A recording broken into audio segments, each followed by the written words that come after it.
When I was running my first MSP, I remember sitting in my office at 11 o'clock at night, and I say my office very loosely. And I'm thinking I need to hire somebody, but I didn't know who. Did I need a tech? Did I need an office manager? Did I need a salesperson? And I had made one bad hire that cost me like 6 months of time in training them, almost cost me a client. I had to fire the guy. And by the time I figured out the right order, we were at about 1.2 ARR. And I could point to 5 specific hires by that point, after all that like nightmare, that changed everything. And that's what most MSP owners get wrong about hiring. But it's not really, can I afford it? It's, am I hiring the right role at the right time in the right order?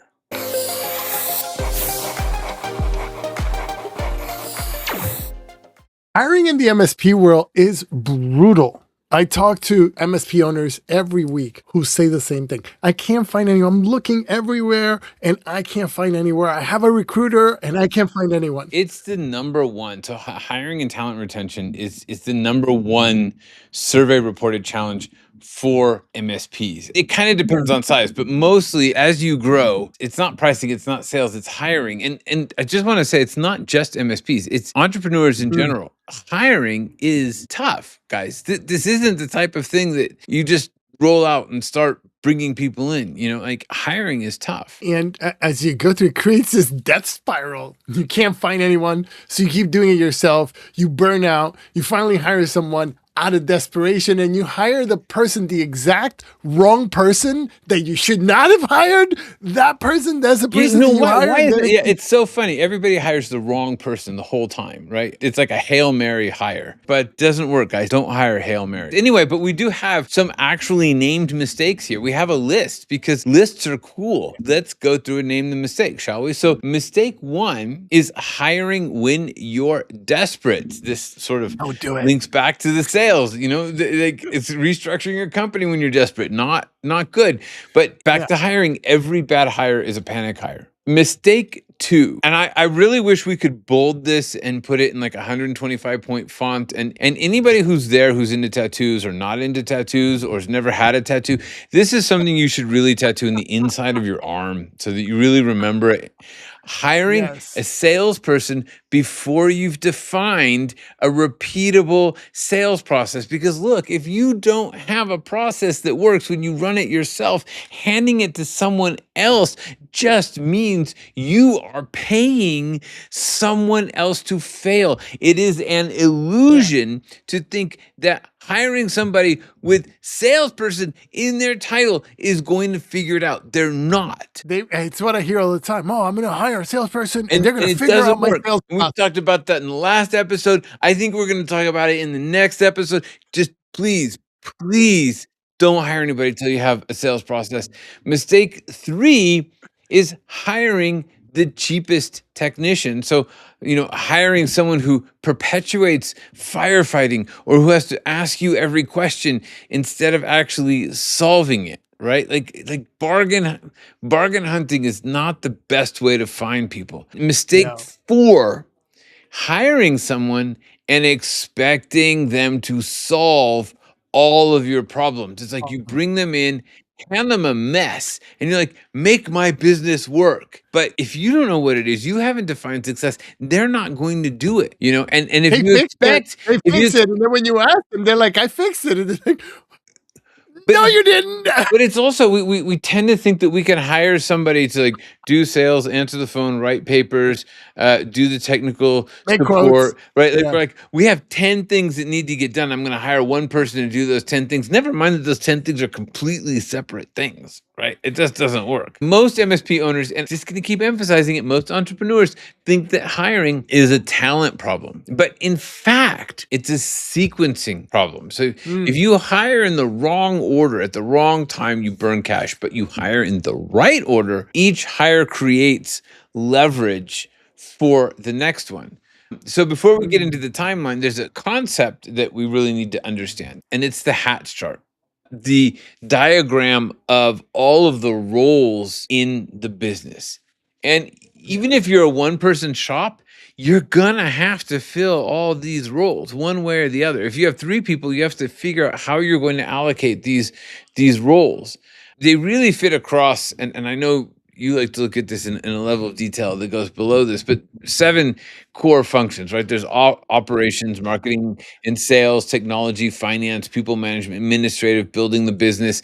Under each one of those, there's another layer. So this kind of hides some of the diversity that's under that. What were you saying, Joe? There's like 35 key positions, 35 key functions. There's 36 functions to running an MSP, but these are the 7 primary functions that if you don't have, you can't. But I'm saying if you go down a layer of detail, Yeah. I think in our hats chart, we have something like 35 key positions that are essential to running an MSP. But let's just stick with the 7. You are wearing all 7 or all 35 or however many. So the first question for every hire is, what hat am I wearing that I shouldn't be wearing? And which one is most hurting the business? And that's where you look to hire. So 3 principles that should be driving that hiring decision is that you want to hire to remove owner dependency, to get yourself out of that. And a lot of times, honestly, that means hiring someone to do the administrative work, because a lot of times the administrative work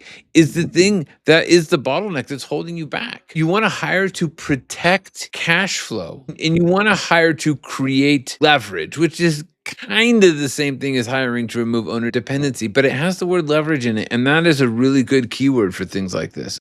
I look at them a little differently, though. I think that owner dependency, like when you look at, and I'm going to say it this way, like the $15, $16 an hour work that you're doing as the owner, you should hire somebody for that right away. Yeah. Whereas to create leverage, you might hire a $150,000 level 3 technician that you could sell against that person. So I think that the way you said it here is the right thing. One of them creates leverage for you because you can sell against that person, and the other one takes you out of that like routine, that day-to-day. Well, that's fair. That's a good way. Yeah. So I don't like the word leverage, even though I use the word leverage. I feel like nobody really knows what it means. But I think you're right. Like you're creating that ability to sell more, right? You're creating that capacity shift.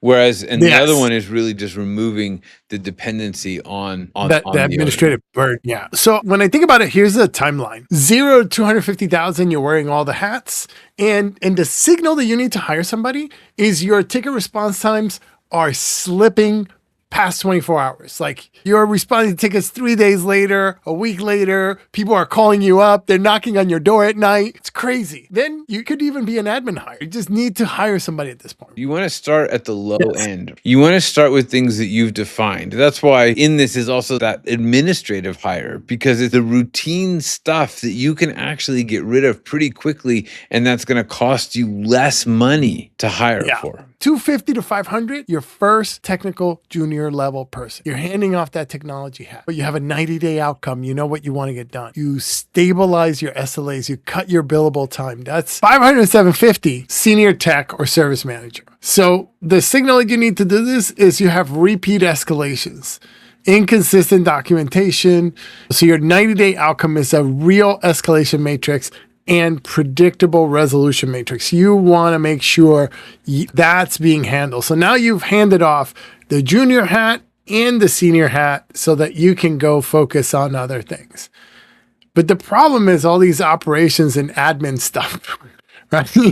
So now you're doing all the operations and the paying the bills and all that stuff. So now you're between 750 and 1.25. You got to get an office manager, and that office manager, or go ahead. And I want to emphasize, like, this is more your office manager, the finance type. This isn't your administrative assistant, but this is really someone who can help you manage the back office, who can do the billing, who can make sure that really the important stuff is getting done. And the signal that you're doing this, and this happens to all of us at some point, is you start getting invoicing errors. You forget to invoice. You miss renewals. You miss warranties. So this gets you back 8 to 12 hours a week of real time that you can now focus on the next level. So the next one is 1 to 1.5, which is the operations lead or VP of ops. And the signal you need to hire this person is cross-team coordination is failing and you're still approving routine operational decisions. So you're still in the day-to-day mix. And then once you get that and you're out of that day-to-day mix, the next thing is that sales high. So you're between 1.5 and 3 million. And only when you have a repeatable sales process, like Jeff said earlier, that works when you run it. When you have a repeatable sales process that works when you run it, and you know it's consistent and you know that it works, then you can get somebody, right? And the signal that you need this is that you have a qualified lead pool, but inconsistent follow-ups. You've been doing all kinds of stuff, but you're not following up on You know time. how to follow up. Like if you have a lead pool, but you don't know how to follow up, you need to go fix that before you hire somebody. You just I'm saying you're having consistent, you know how to do it, but you're inconsistent. And then that 3 million plus is really specialization. So you need a product lead, you need customer success, you need a controller, then you need a whole bunch of other roles. Yeah, now you're really get into breaking it. things That down happens. into pieces. Yeah. This is when you break it down to pieces. I think a lot of people are going to be surprised that everybody wants to hire sales right off the bat. And it's just not going to work. Not until you have that sales process. Again, inside arm, tattoo. So you know how I am with lists. I've got a 5-step pre-hire checklist. I mean, come on, this is valuable stuff. 5-step pre-hire checklist for any role. So step 1 is verify the signal. And that's one of the reasons why we use our time analysis tool and understanding where you're putting your time, because that's going to help reveal those hiring signals. Measure it. And if you can't measure the signal, if you don't see it, then you're not ready to hire. Then define the 90-day outcome. This is really important to hire people and make sure that they can deliver within those 90 days. If they can't, you got to move on. So you have to know what they need to have accomplished in 90 days. Write the job spec around the outcome, not the tasks. So in your first 90 days, you'll